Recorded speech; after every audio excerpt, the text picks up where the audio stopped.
Hello everyone, welcome to logic Shala. पिछले कुछ videos में हमने बात की थी पीएन जंक्शन डायोड की। ये वीडियो में हम फोकस करने वाले हैं टनल डायोड के ऊपर। तो शुरू करते हैं अपनी वीडियो।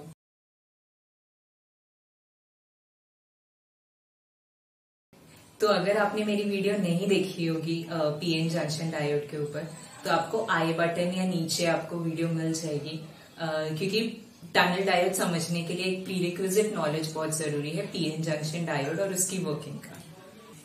जो टनल डायोड और पीएन जंक्शन डायोड में मेन डिफरेंस है वो है उनके डोपिंग कॉन्सेंट्रेशंस का।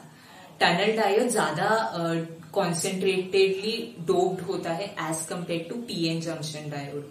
तो डोपेंट टनल डायोड में ज्यादा होते हैं और इसका जो मेजर इफेक्ट है वो देखने मिलता है एनर्जी बैंड डायग्राम में।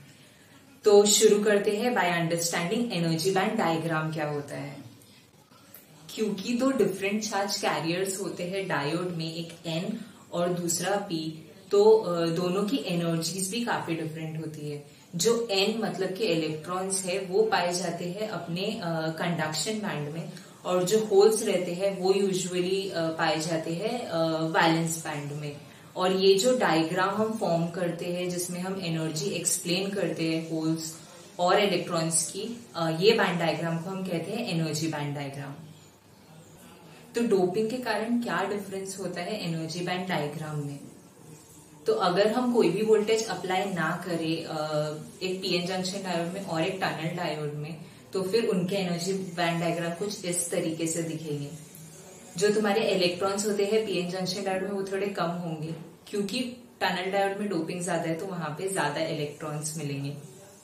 अभी सेम सर्किट को अगर हमने एक बहुत ही स्लाइटली फॉरवर्ड बायस अगर अप्लाई कर दिया, तो पीएन जंक्शन डायोड में कंडक्शन इतने जल्दी शुरू नहीं होगा। लेकिन क्योंकि टनल डायोड में डोपिंग ज्यादा है तो इलेक्ट्रॉन बहुत ही आसानी से थोड़े थोड़े करके मूव होने लगेंगे टूवर्ड्स द पी साइड, और यही फ्लो को हम बोलेंगे करंट। तो बेसिकली जब हम फॉरवर्ड बायस करते हैं तो पीएन जंक्शन डायोड को एक थ्रेशोल्ड वोल्टेज चाहिए जिसके ऊपर अगर आपने वोल्टेज दिया तभी एक एनर्जी गेन कर पाएगा इलेक्ट्रॉन्स और मूव कर पाएगा थ्रू द डिप्लीशन लेयर। लेकिन बिकॉज टनल डायोड में डोपिंग इतनी ज्यादा है तो उसके कारण उसका जो डिप्लीशन रीजन है वो काफी कम होता है, एंड थोड़ी सी भी एनर्जी के साथ इलेक्ट्रॉन्स मूव कर जाता है थ्रू द डिप्लीशन लेयर और करंट फ्लो कर जाता है। लेकिन एक बात बहुत नोटिस करने वाली है यहाँ पे कि अगर आप धीरे धीरे वोल्टेज बढ़ा रहे हो तो पीएन जंक्शन डायोड में बेसिकली वोल्टेज बढ़ाने के साथ करंट बढ़ता है। लेकिन ये चीज थोड़ी अलग है टनल डायोड में, जो कि इफेक्ट होता है टनलिंग इफेक्ट। तो जैसे आप धीरे धीरे वोल्टेज बढ़ाते जा रहे हो तो एक पॉइंट ऐसा आएगा कि ये जो एनर्जी बैंड डायग्राम है तो P और N काफी ही पास में आ जाएंगे, और बिकॉज जो कंडक्शन बैंड में इलेक्ट्रॉन्स है उनके पास बहुत ही इजी वे हो जाएगा कि वो आसानी से जो अपना P रीजन है उसके कंडक्शन बैंड में चला जाए, बिकॉज देयर वुड बी थोड़ा सा डिफरेंस जो कि बहुत ज्यादा होगा बिटवीन P रीजन का वैलेंस बैंड और N रीजन का कंडक्शन बैंड। तो बहुत ही आसानी से ये मूव हो सकते हैं कंडक्शन बैंड में। तो सारे इलेक्ट्रॉन्स ट्राई करेंगे कि वो P रीजन के कंडक्शन बैंड में मूव हो जाए, जिसके कारण जैसे हम वोल्टेज बढ़ाएंगे तो जो करंट फ्लो होगा वो नेगेटिव होते जाएगा, बिकॉज कंडक्शन बैंड से कंडक्शन बैंड में जा रहे हैं इलेक्ट्रॉन्स, तो करंट फ्लो कम होते जाएगा।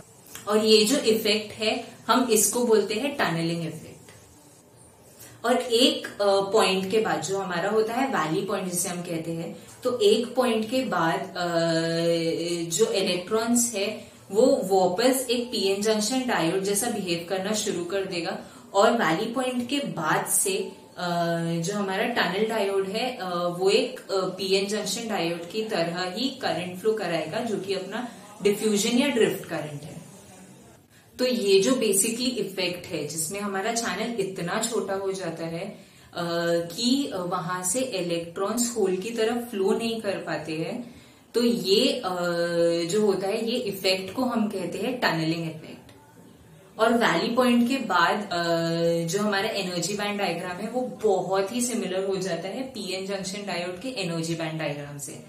तो इसके बाद जो हमारा टनल डायोड है वो एक रेगुलर पीएन जंक्शन डायोड की तरह बिहेव करता है।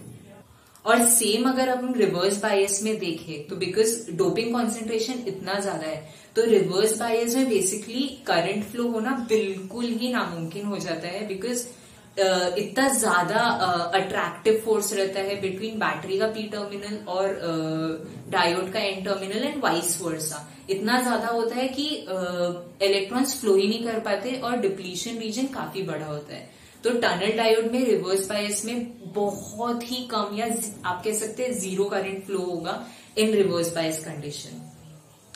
इसका जो मेजर इंपॉर्टेंस है that is only due forward bias region, because वहां पे एक नेगेटिव सा रेजिस्टेंस मिलता है। एंड बिकॉज फॉरवर्ड बायस में बहुत ही कम वोल्टेज के लिए टनल डायोड बहुत ज्यादा करंट दे सकता है, इसलिए हम उसे एज एन एम्पलीफायर यूज कर सकते हैं। एंड बिकॉज एक ऑसिलेशंस दे सकता है टनल डायोड, तो हम उसको एज एन ऑसिलेटर भी यूज कर सकते हैं। तो ये कुछ एप्लीकेशंस है टनल डायोड के। So this was it for today's video. I will see you in next viva Wednesday. Till then bye.